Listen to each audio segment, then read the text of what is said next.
তোমরা দেখতে পাচ্ছ এইগুলো সমস্তই কিন্তু তোমাদের পরীক্ষার জন্য ইনস্ট্রাকশন প্রোভাইড করা হয়েছে WBCHAC অর্থাৎ West Bengal Council of Higher Secondary এডুকেশনের তরফ থেকে।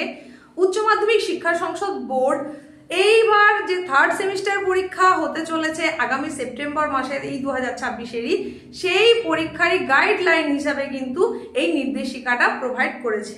একেবারে নোটিফিকেশন জারি করে গাইডলাইন জানিয়ে দেওয়া হয়েছে। নোটিফিকেশনটা শুরুতে তোমাদেরকে এক ঝলক দেখিয়েছি। 19 পেজ সম্বলিত একটা গাইডলাইন প্রোভাইড করা হয়েছে। তাহলে এই 19টা পাতা জুড়ে যে গাইডলাইন রয়েছে সেখানে বিভিন্ন বিষয় যে রয়েছে সেটা তো বুঝতেই পারছো। তার মধ্যে অতি গুরুত্বপূর্ণ যে বিষয়গুলো সেগুলো তোমাদের জন্য নিয়ে এসেছি। সেখানে যেমন কোথাও রয়েছে রুটিন সম্পর্কে, তোমাদের ডিটেলস রুটিন সম্পর্কে দেওয়া রয়েছে, সেটা ছাড়াও কিন্তু আরও বেশ কিছু তথ্য দেওয়া রয়েছে।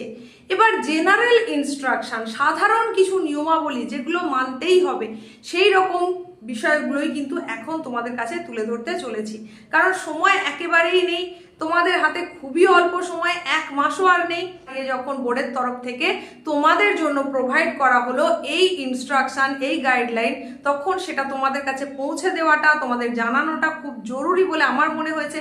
তাই এসপি ম্যাম ক্লাস এডুকেশন চ্যানেলের তরফ থেকে তোমাদের জন্য সেই উপস্থাপনা নিয়ে হাজির হয়ে গেলাম। আমি তোমাদেরই এসপি ম্যাম চ্যানেলে তোমাদের প্রত্যেককে জানাই স্বাগত। প্রত্যেকের প্রস্তুতি এখন একেবারে চূড়ান্ত পর্যায়ে, তাই এখানে অতিরিক্ত কথা বলে সময় নষ্ট করতে চাইছি না আমি আর তোমাদের। তাই সরাসরি আমরা গাইডলাইনে চলে যাব এবং ইনস্ট্রাকশনে কি আছে সেটাই তোমাদের জানিয়ে দেব। এই সম্পর্কিত কোনো বিষয়ে তোমার যদি আরো কিছু জানার থাকে তাহলে কমেন্ট সেকশনে এসে তুমি প্রশ্ন করতে পারো। দেখো, এই হচ্ছে সেই গাইডলাইন যেটা উচ্চ মাধ্যমিক শিক্ষা সংসদের তরফ থেকে প্রকাশ করা হয়েছে। আর তার মধ্যে এই যে পোর্শনটা তোমরা দেখতে পাচ্ছ, এখানে দেখো পরিষ্কার লেখা আছে guidelines to conduct semester 3 higher secondary examination 2027। তোমাদের থার্ড সেমিস্টারের পরীক্ষাটা যেটা 2026-এর সেপ্টেম্বরে হচ্ছে, আসলে তো সেটা 2027-এর উচ্চ মাধ্যমিকের একটা পার্ট, তাই এখানে 2027 দেওয়া রয়েছে। এবার জেনারেল ইনস্ট্রাকশনে কি বলা হচ্ছে দেখো, প্রথমেই বলা হচ্ছে admit cards for semester 3 higher secondary examination 2027 will be issued to the examinees through online mode.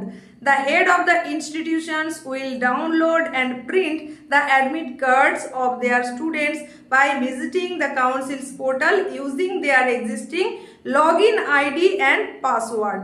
তাহলে এখানে তোমাদের অ্যাডমিট কার্ড সম্পর্কে বলা হলো, এক্সামিনিজ অ্যাডমিট কার্ড মানে পরীক্ষার্থীদের অ্যাডমিট কার্ডের কথা বলা হলো। তো তোমাদের এই অ্যাডমিট কার্ড সম্পর্কে কিন্তু এখানে জানানো হয়েছে যে তোমাদের অ্যাডমিট কার্ডটা স্কুল কর্তৃপক্ষই কিন্তু সেটা অনলাইন মোডে তোমাদের জন্য ডাউনলোড করবে এবং প্রিন্ট করে তোমাদেরকে প্রোভাইড করবে। তার জন্য স্কুলের যে ইউজার আইডি পাসওয়ার্ড রয়েছে তার মাধ্যমে লগ ইন করতে হবে। সেটা হচ্ছে যে উচ্চ মাধ্যমিক শিক্ষা সংসদের যে নিজস্ব পোর্টাল রয়েছে সেখান থেকে করে নিতে পারবে। তাহলে এটা তোমাদের কোনো দায় দায়িত্ব নেই, তোমরা শুধু সময় মতো সেটা নিয়ে নেবে স্কুলের থেকে। তো স্কুল কখন সেটা প্রোভাইড করবে নিশ্চয়ই তোমাদেরকে নোটিশ আকারে জানিয়ে দেবে, একটু অ্যালার্ট থাকতে হবে। কারণ এই অ্যাডমিট কার্ডটা অত্যন্ত গুরুত্বপূর্ণ একটা বিষয়, যেটা ছাড়া তোমাকে কিন্তু পরীক্ষার সেন্টারে অ্যালাউ করা হবে না, হলের মধ্যে ঢুকতেই দেওয়া হবে না, আর সেখানে ঢুকতে না পারলে পরীক্ষা দেওয়াই হবে না। সুতরাং এই বিষয়টায় তোমাকে কিন্তু গুরুত্ব আরোপ করতে হচ্ছে। নেক্সট গাইডলাইনে যেটা বলা হয়েছে সেটা এবার দেখে নাও।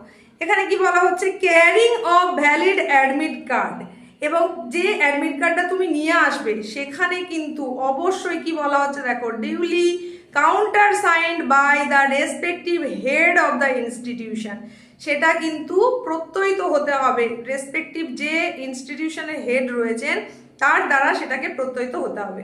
By examinees at venue or hall is essential, যে কথাটা আমি এক্ষুনি বললাম, হলের মধ্যে বা ভেনুর মধ্যে প্রবেশ করতে গেলে এই অ্যাডমিট কার্ডটা খুবই গুরুত্বপূর্ণ এবং সেটা যেন ভ্যালিড হয়।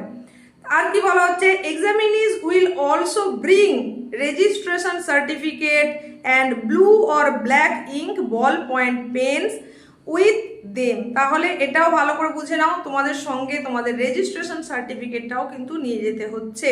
শুধুমাত্র অ্যাডমিট কার্ডটা ক্যারি করলে হবে না, তার সঙ্গে রেজিস্ট্রেশন সার্টিফিকেটটাও নিয়ে যেতে হবে। আর পেন হিসাবে তোমরা ব্লু বল পয়েন্ট পেন বা ব্ল্যাক বল পয়েন্ট পেন এগুলো তোমরা ব্যবহার করতে পারবে। আরও বলা হচ্ছে দেখো, examinees may carry pencil, pencil eraser, transparent instrument box, তারই সঙ্গে সঙ্গে বলা হচ্ছে transparent water bottle and transparent clipboard in the examination hall for their use. Borrowing of these items from other examinees is strictly prohibited. তাহলে এখানে কি বলা হলো, তোমরা তোমাদের সঙ্গে এই ব্লু বল পয়েন্ট বা ব্ল্যাক বল পয়েন্ট পেন ছাড়াও কি কি ক্যারি করতে পারবে, পেন্সিল নিয়ে আসতে পারবে, pencil eraser, transparent instrument box নিতে পারবে, ট্রান্সপারেন্ট জলের বোতল যেটা সেটা নিতে পারবে, ট্রান্সপারেন্ট ক্লিপবোর্ড নিতে পারবে।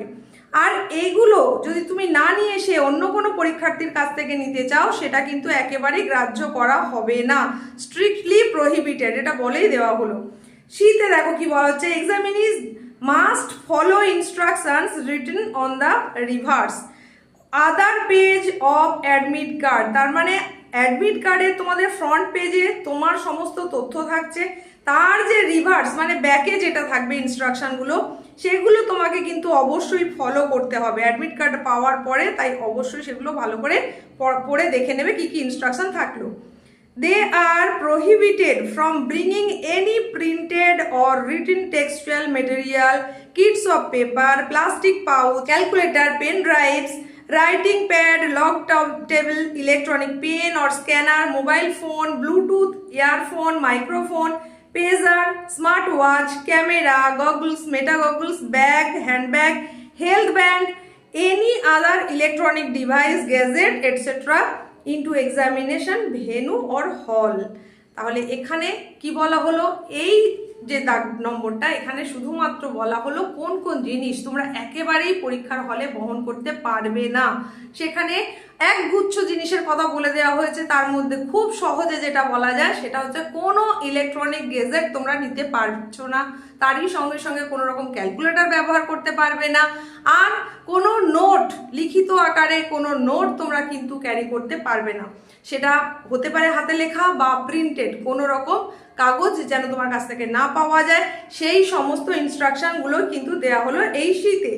এরপরে ডিতে বলা হচ্ছে দেখো, generally no examinee will be allowed to appear in examination in any subject which is not mentioned in admit card, but in urgent cases Center Secretary or venue supervisor may discuss the matter with Deputy Secretary of the respective regional offices of the council.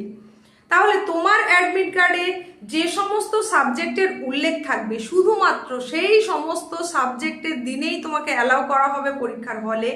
যদি তুমি কোনো একটা বিষয়ের পরীক্ষা দিতে পৌঁছে গেছো কারণ তোমার বিষয়টা রয়েছে অথচ সেই বিষয়ের উল্লেখ তোমার অ্যাডমিট কার্ডে নেই, তাহলে কিন্তু তোমাকে পরীক্ষায় অ্যালাউ করা হবে না। শুধুমাত্র খুব এমার্জেন্সি কেস, সেখানে বলা হয়েছে কাদের কাদের হস্তক্ষেপ প্রয়োজন রয়েছে না, সেখানে সেন্টার সেক্রেটারি অথবা ভেন্যু সুপারভাইজার ওনারা যদি চান তাহলে কিন্তু সেই বিষয়ে হস্তক্ষেপ করতে পারেন। নেক্সট দেখো যেটা বলা হচ্ছে, if venue supervisor finds any examinee suffering from any recent infectious disease which may be harmful to other candidates, he or she will arrange to accommodate the concerned examinee in separate room. In this case, the written OMR answer sheet of examinee need not to be packed separately. It should be inserted in relevant packet itself. তাহলে এখানে কি বলতে চাওয়া হলো ভালো করে বুঝে নাও। এই জায়গায় বলা হচ্ছে যে যদি কোনো পরীক্ষার্থী সাম্প্রতিক কোনো সংক্রামক রোগে আক্রান্ত হয় তাহলে তাকে শনাক্ত করতে হবে, এবং শনাক্ত শুধু করতে হবে তা নয়, যাতে সেটা অন্য কোনো পরীক্ষার্থীর জন্য ক্ষতিকারক না হয়ে ওঠে তার জন্য সংশ্লিষ্ট পরীক্ষার্থীর একটা আলাদা বসার জায়গার ব্যবস্থা করতে হবে। শুধু তাই নয়, তার লিখিত যে ওএমআর সেই উত্তরপত্রটা আলাদাভাবে প্যাক করতে হবে না, এটাই জানানো হয়েছে। এটা সংশ্লিষ্ট প্যাকেটের মধ্যেই রাখতে হবে। মানে শুধুমাত্র ক্যান্ডিডেটের যদি কোনো সমস্যা থেকে থাকে তাহলে তাকে আলাদা পরীক্ষা দেওয়ানোর ব্যবস্থা করতে হবে, কিন্তু তার যে অ্যান্সার শিটটা ওএমআর শিটটা সেটা অবশ্যই একই প্যাকেটের মধ্যেই প্যাকিং করা হবে। পরবর্তী যে ইনস্ট্রাকশন আছে সেখানে দেখো কি বলা হচ্ছে, সেখানে বলা হচ্ছে the council may allow writer or interpreter to eligible CWSN অর্থাৎ children with special needs examinees. The council will issue permission to such examinees after verifying application and testimonials. sent by the respective head of the institution through online. CWSN candidates will get extra time for answering questions which will be mentioned in permission letter.